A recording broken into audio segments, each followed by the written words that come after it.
Good morning. It is Monday, September 2nd, 2024. I'm Thomas Caldwell of the Aurelian Column, and this is the Monday Morning Report. Well, a happy Labor Day weekend to all Americans listening in. A nice three-day weekend. Americans love to have three-day weekends. I think if we had our way every Monday, we'd find a reason to have a national holiday. This is also an interesting anniversary. On this date in 1945, aboard the battleship USS Missouri in Tokyo Bay, the representatives of the Imperial Japanese government formally surrendered to the Allied powers, thus formally ending the Second World War. And everybody was so optimistic that we had learned our lessons. Guess not. 79 years later, well, things are not too great, especially back here in the United States. The top story this morning is something that is now being recognized, but is actually not really big news in terms of news, and that's in Aurora, Colorado.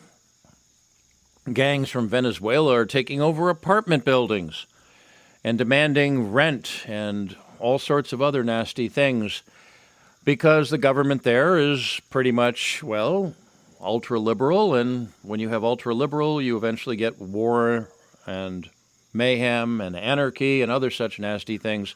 The open borders combined with naivete, thinking that everybody's the same and everything will be nice because everybody wants to be an American. Well, no, not the case. This is making some big headlines now, and the other headlines are two of the largest American motorcycle gangs, namely the Hells Angels and somebody called the Outlaws. They're not as famous. They don't have as big a publicity department. I guess they're both supposed to be rivals, or they hate each other, and like gangs do. I mean, gangs operate the same way third world countries do. They have to have a lot of hatred going to keep things together. They're all supposed to be joining forces and converging on Aurora to bring law and order back to the town. Wow. Well, criminal gangs are criminal gangs, so I think what you're probably going to be seeing is somebody wanting to get in on the action. We'll see if that's actually true or not. But if these groups show up, they will be heavily armed. They will go at each other literally for the jugular, and you're going to see a body count. This is what liberal America has done to civilization. It's insane. But it's not new. Why is that? This sort of thing has been going on in the Southwest United States for a while now. I've been told that. I've reported on that a bit in the past. They didn't have as good a video, but I've been in touch with one contact down there, said that the difference is the ranchers and a lot of veterans have been fighting back in some neighborhoods where this thing has been going on. Down near the border, this in Arizona and New Mexico especially, this thing has been happening. And it was described to me by one contact as a Clint Eastwood movie in real life. I also know firsthand that gangs have been playing this sort of game up in the Northern Virginia area for a while now, a couple of years at least. It's all really started to happen from some years ago, but when Biden took over, it really got out of control. It's like anything else. It's like a leaky pipe. You only realize it's been leaking for a long time after it burst through the wall, and this is what we're dealing with. The governor of Colorado is, let's just say, a fool. The mayor of Aurora is a fool. The police department there doesn't seem to be interested. The U.S. federal government is not guarding its border. Well, that's never going to go in a good place. But I would watch this story carefully. You're going to start seeing other stories like this around the United States because these are people that come from another part of the world. They think differently than we do. They're criminals. The best people do not sneak across the border, folks. I've known quite a few people who've emigrated from places like South America, Central America, Afghanistan, Iraq. I had a colleague who came here from Syria, now owns a ranch out in Montana. There's good people that come into the United States, and there are very, very, very bad ones. And the very, very bad ones sneak across the border because there's no way they'd be allowed in otherwise. Anyway, stay tuned in that department for further developments, as we say. In other news, Israel seems to be set to explode. More and more video of what appear to be hundreds of thousands of people gathering in that very small country are protesting to get rid of Mr. Netanyahu. Now, the mainstream media keeps saying they are protesting the release of their relatives that are being held hostage in the Gaza. I don't think they're all relatives. I think a lot of people are just very pissed off at that war. There have been a lot of people killed on the Israeli side. We don't know how many, but it's been probably quite a few, or quite a many. And everyone's just sick of it. And this is Mr. Netanyahu and his government that have been really pushing this thing the way it's been pushed. And the Israelis are in rebellion. And you really can't blame them now, can you? Everybody in that part of the world on the street is probably sick and tired of everything. Remember, about a year ago, before all this blew up when Hamas attacked, everybody was kind of getting along better than they used to. I mean, people were commuting from Gaza into Israel. The Israelis were investing in Gaza in some places. The West Bank was producing a lot of food that was being sold to Israel. Wow, can't have that now, can we?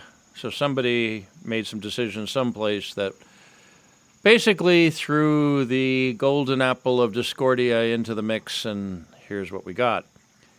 But Israel is rebelling. The average Israeli does not want to see this thing go on anymore, and nobody wants to see that whole region blow up into a third world war. So let's be a little hopeful. I still think that Mr. Netanyahu is going to be forced from power. He'll either be taken over in a coup, some legal mechanism removing him, or he'll just simply keel over from a heart attack.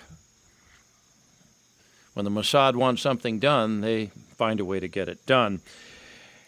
We'll see how that goes. I'm trying to be a little hopeful. A lot of people have died in that needless waste, and not just recently, but over the last many decades.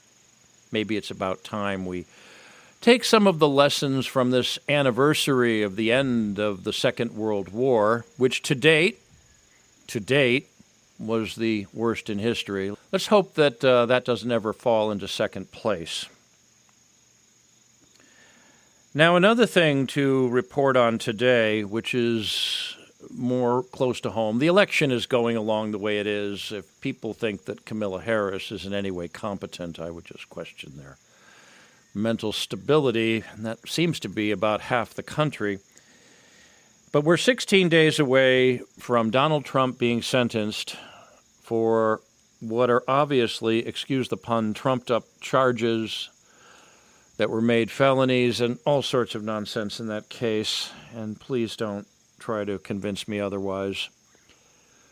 He's going to be sentenced, and he could end up spending the rest of the election behind bars. The judge, who is foreign-born, you might want to check out that fellow, has apparently leaked what he plans on doing. And if the leaks are accurate, he's going to be sentencing Trump to a year in prison on Rikers Island in New York, which is the island dedicated to locking up New Yorkers. You really don't know what to believe anymore. But a lot of people I've been speaking to keep saying they are not going to lock him up. No, it's not a they, it's a person. It's an individual. It's a judge. Now, he could be influenced by others, which is technically not legal. But like it or not, this fellow, who I will not name now, has the future of the United States in his hands. Whoever thinks otherwise is just being naive. It's one man. If they put Donald Trump into prison and it affects the election, and it will affect it, the United States is going to go in a direction, and probably not a very good one if you know how angry people are outside of the metropolitan areas. How very angry they are. And how armed they are. And that's not a good mix. And if he decides to suspend the sentence or to give Mr. Trump probation, it'll go another way. That also might not be the most peaceful. Although at this point, I'm quite personally convinced that if Trump is not elected president, this country is heading into a horror. But we're down to the situation where the powers that be who put him into this ridiculous legal situation have down to one man, who 16 days from today is going to decide the future course of the United States and possibly its survival. I don't think one man should be permitted that amount of power, or even a handful of people that individual might be influenced by. But it's going to be a very significant day. The 18th of September is going to be a very significant day, unless that date is postponed for some reason, and there doesn't seem to be any indication that it will. So you might want to think between now and then, ask yourself, should a country of so many hundreds of millions of people, most of whom have immigrated over the centuries from other parts of the world where they weren't wanted, or they were maltreated, or they were hated, or they sought refuge. Do you think our nation should come down to something like this? And if we survive the next few months, do you think we should ever allow it to happen again? I don't have all the answers, folks. I'm just a simple reporter and an observer and also a commentator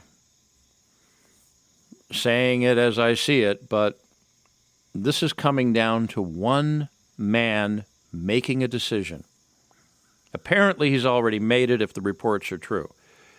Was this by design by a handful of people that wanted to destroy the United States and its institutions?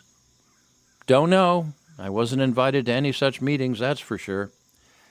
But I really think we have to take a deep breath and hope for the best and pray for the best over the next couple of weeks, because we really are going to need it. Anyways, if Trump is sent to prison, a lot of people are predicting he will be reelected, but I'm going to say this again. The powers that be, the deep state, the oligarchy that runs the United States is going to do everything legal and illegal to keep Mr. Trump out of the White House. And I really hope they lose at this point, because if they win, we, all of us, no matter what your political persuasions or current beliefs, and I do believe many of you are going to be changing your minds about things in the coming months and years, we're all going to lose. That's it for today. If you appreciate these reports, please be sure to like and subscribe. Please consider a paid subscription. That would be very helpful these days. I can be reached at feedback@aureliancolumn.com. That's feedback@aureliancolumn.com. I'm up on X. My handle there is MICCAMPEN. You can send me messages there. I'm on Telegram, at Aurelian Column. I'm also based on Substack, which is where this podcast originates, there with aureliancolumn.substack.com. That is it for today. Be good, be safe, be vigilant, and remember, clown world must be destroyed. Good day.